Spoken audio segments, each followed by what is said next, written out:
बाक्सायाव आयेननि बेरेखा दंफां फालांगि खालामग्रानि हेंथायै गोख्रोङै सिग्रोमदों।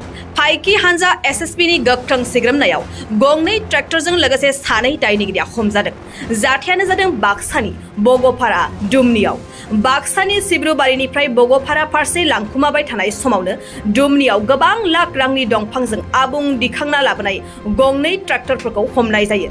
लोगोसे गंनैबो ट्रेक्टरनि सालायगिरिफोरखौबो हमनाय जायो। हमजानाय सुबुंफोरनि मुंफोरा धनश्रीपुर गामिनि मेखेल केरकेथा आरो दुमनि गामिनि राहुल साह। हमनानै दंफां आरो गारिजों लोगोसे सानैखौबो बाथाबारि हाग्रा मावख'नो गथायनाय जायो। मोनथिनो मोननाय बादिब्ला बै ओनसोलफोराव गोबां समनिफ्रायनो आयेननि बेरेखायै दंफां फालांगि खालामनाया सोलिगासिनो दंमोन। नाथाय दिनै एसएसबि फाइकि हानजानि गोख्रों नायबिजिरनायाव आयेननि बेरेखायै दंफां फालांगि खालामनायखौ हमनो हायो। हम जो हमारा डेली नाका जाता है या एरिया को हम डोमिनेट करते हैं प्रतिदिन, तो उस दौरान हमको कल रात्रि कम से कम 2:35 पर लगभग हमको 2 ट्रैक्टर आती दिखाई दिए रात में। जब हमने उनको रोका देखा तो उस पूरे जो फर्नीचर ग्रेड जो वुडन लॉक्स हैं गमारी का, तो उससे दोनों ट्रैक्टर लदे हुए थे। तो हमने उनको रोका, पूछताछ करी, इंटरोगेशन किया। उस मौके पर हमने 2 जो ट्रैक्टर ड्राइवर थे उनको भी एप्रीहेंड किया है। उसके बाद हमने उसको आगे की कार्रवाई के लिए फॉरेस्ट ऑफिस सिलपाटा में आज सुबह 6:50 पर यहाँ हम लेके आएंगे। इनको हैंड ओवर कर दिया है। फर्दर जो उनका इंक्वायरी है और जो आगे की प्रोसीजर है उसके लिए। ट्रैक्टर में गमारी का लकड़ी मिला है और जो फर्नीचर ग्रेड भी कुछ उसमें हो सकता है और ज़्यादातर लकड़ी फर्नीचर ग्रेड का ही है, वही मिला है। कहाँ से ले ये हमने देहरा चाय बागान में पकड़ा है और पूछताछ में पता चला कि ये सिब्रुबारी से ही आ रहे थे इस तरफ। तो ज़्यादा तो वो बोल नहीं पाए ड्राइवर, लेकिन इसे हमने चाय बागान में पकड़ा है। ये तो अब ला रहा था इलीगली, इसका तो कोई कागज़ नहीं है। तो हमने देखा कि कोई इसका कागज़ नहीं है, कोई इनके पास परमिशन नहीं है, तो संभवतः इलीगल हो सकता है। इसके लिए हमने फॉरेस्ट को उनका फर्दर इंक्वायरी के लिए हमने भेज दिया। फोरोंगिरि मावनो गोसो जानाय बिजाथिफोरनि थाखाय गोजोनथाव खौरां।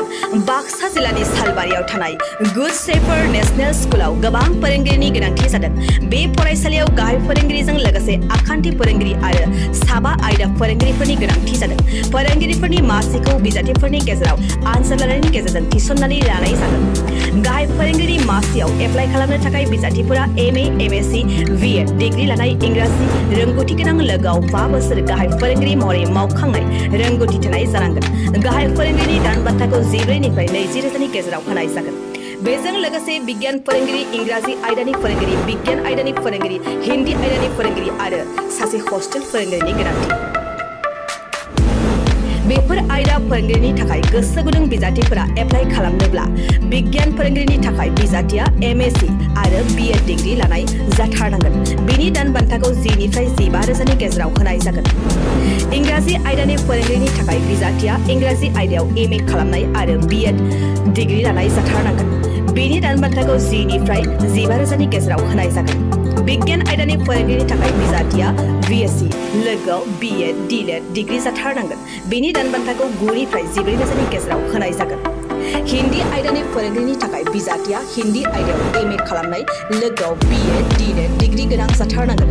बिनि दान बान्थाखौ 9 निफ्राय 14 रोजानि गेजेराव होनाय जागोन। हस्टेल फोरोंगिरि महरै बिजाथिया बीए, बीएससी लानाय लोगोआव इंराजि रोंनाय जाथारनांगोन। बिनि दान बान्थाखौ 8 निफ्राय 10 रोजानि गेजेराव होनाय जागोन। गोसो गुदुं बिजाथिफोरा थाबैनो 7086283946 नम्बराव WhatsAppनि गेजेरजों गावनि बिजाथिनि फोरमानलाइखौ हरनो हागोन। लोगोसे गोबां मिन्थिनो थाखाय 8473002079 जानबुं अनजिमायाव कल खालामनानै खौरां लाहरनो हागोन। आनजादखौ बोहैथि दाननि 30 अक्ट'बर रबिबार खालि फुंनि 10 रिंगायाव लानाय जागोन।